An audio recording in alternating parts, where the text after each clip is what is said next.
Hello and welcome to Pod Meets World. I'm Paul. I'm Dave. And I'm Justin. And this week we're discussing the episode, The Double Lie. So many lies! Lies! This episode originally aired September 29th, 1995, attracting approximately 17.2 million viewers. Number one at the box office this week? Is it still 7? It is 7. My goodness. Thought it'd be 8 by now. I hate you. Go watch 7 if you haven't seen it. I know I made that point Well, we'd have to be careful because there's the chance that 7 got 8 by 9. You both suck. Number one on the Billboard charts this week. Any guesses? Any guesses? Is it still Coolio? It's Gangsta's Paradise by Coolio. I know that's the... Yeah, I didn't remember the freaking name of the song for some reason. You just gotta remember Agent Nice living in the gangsta paradise. And for video games this week, there's really nothing of note. Mild sadness. Number one on TV this week. Any guesses? Supposedly ER with the where it was placed with the things. It's big old fat ER. WWF champion at the time. Is there going to be a fire because of all the Diesel. WCW champion at the time. Mr. Hogan? Hulk Hogan is correct. Although that one will be changing sooner than later. My God. Because Alright. there is bollocks afoot. So you know just wrestling in general? No. Bollocks even for wrestling. So, bollocks. Yeah, but really good bollocks. Wow. Meh. Entertaining bollocks. Anyway. Alright, in this episode, Corey and Sean have watched Veronica Watson carefully, waiting for her to break up with her boyfriend. Finally, the moment comes, and Sean seizes the chance to make a date with the Veronica Watson. However, he forgets that Mr. Turner will be out of town for a wedding on Saturday, the night of the date, and Sean will be staying with the Matthews. Corey tries to get his parents out of the house by sending them to a romantic dinner. However, his plan to extend the dinner by cancelling their reservations backfires, and they come home early.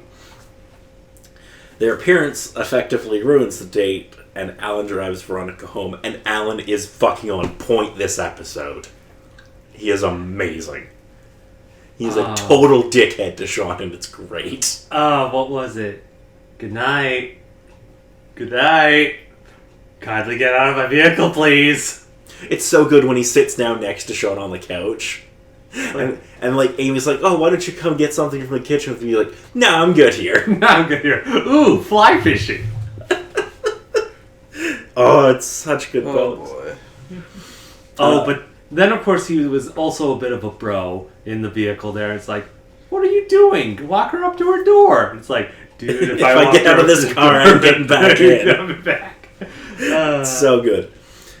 Sean, however, does not want to give up on the date yet. He sneaks out of the house and takes Veronica back to John's apartment. However, he finds John there with his girlfriend. And after his girlfriend leaves to take Veronica home, John gets angry with Sean and yells about how he can't trust him. Sean starts to apologize, but then realizes that Mr. Turner lied about the wedding. While angry, John basically declares that as an adult he can lie in order to have his own life. Angry himself, Sean storms out. Going out to look for him, Mr. Turner decides to check the Matthews house. Before he can knock on the door, Feeney sticks his head out the window to complain about the motorcycle noise.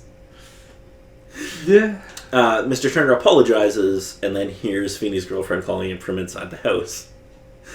Feeney reminds John that he will not be in tomorrow because of a dental appointment, noting that because she is his dentist, it isn't technically a lie.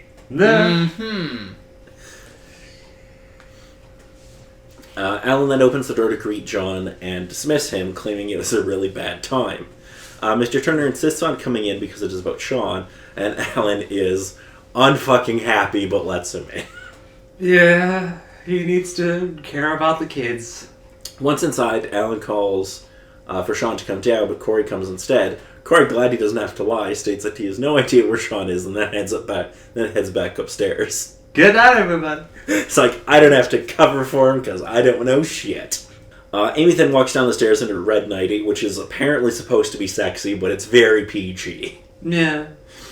While preparing to have a romantic evening with Alan, but sees John and leaves embarrassed. Apologizing for messing up the evening, John starts to leave to look for Sean, but Alan points out that he does not know where to look. John admits to Alan the lie he told and says that this shows he is not ready to be a father. Alan, however, says it is not about making mistakes so much as being able to deal with them, citing a situation where he left Eric on a roller coaster for 6 hours. Yeah, it just went around and Around and around and around when he was 4, and that explains a lot. Yeah. John comes back home to find Sean waiting on his couch, saying that he had nowhere else to go. John convinces Sean that they need to discuss things. Sean agrees to leave John alone with his girlfriend when he wants, and the two make up. Just then, John realizes that Sean was hiding Veronica behind the couch, but he isn't too pissed about it. He's kind of like, well done. Meanwhile, Eric Wright needs to write a 10-page term paper on the Manhattan Project by Monday. Oh, the bollocks here is good. Having done no work on it whatsoever, he hires a service to write it for him. He nearly gets caught when the postman delivers it to Feeney's house, but fortunately, Feeney does not look at it closely, as all he wants is $3.75 in postage. However, as revenge for not writing down a call from Topanga for him, Corey replaces Eric's paper with one written by Sean the year before on Abraham Lincoln. Abraham Lincoln, how good's his beard? Colonel Sanders, what's up with that? Eric gets an F and chases Corey throughout the school. Oh, it's good bollocks. No, I can't remember the little thing that they have, but just sort of verbal insult and then just boop in the forehead. Oh yeah, life's hard, get a helmet. Eric at the start, and Corey returns it, and it's just... I need to make some more room at the breakfast table. They just needed to get that Yakety Sax song playing along as they were running around.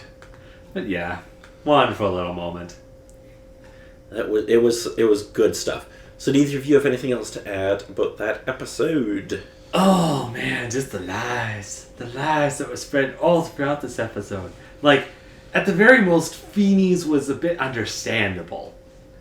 Yeah, but Turner, he lied so that he could have his free time, I guess, even though Sean wanted his, It didn't work out. And again, initially. It could have worked just fine. Just not be out in the living room, for flippant's sake. Not where everyone has to go. If they told the truth as to what exactly was going to go on, maybe. But, I mean, they had to make an episode about something, I guess, so... But as it is, oh man, the couch scene with Sean's date. Yeah. The parents coming home, the dad sitting with them while the mom's trying to get him away, Corey come down into it, and then Eric and Mr. Feeney joining into the whole thing. It's like, hello everyone, and welcome to Sean's date for this evening. Where's Corey's sister? Oh, yeah, she's not on the show right now. Yeah, I noticed that. She's going to get replaced. They're going to get a different actress to play the character, but that will not happen right away. I want to say it's near the end of this season she'll pop up again. Okay. Being a few years older and having an entirely different face. Okay. Oh man, it's a thing that happens in MTV shows. It certainly is. So next week we will be discussing the episode What I Meant to Say. There is bollocks afoot when Corey fucks up. Kind of.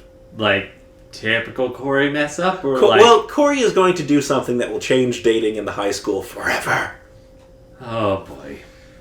Forever. Forever. Until next time, I'm Paul. I'm Dave. And I'm Justin.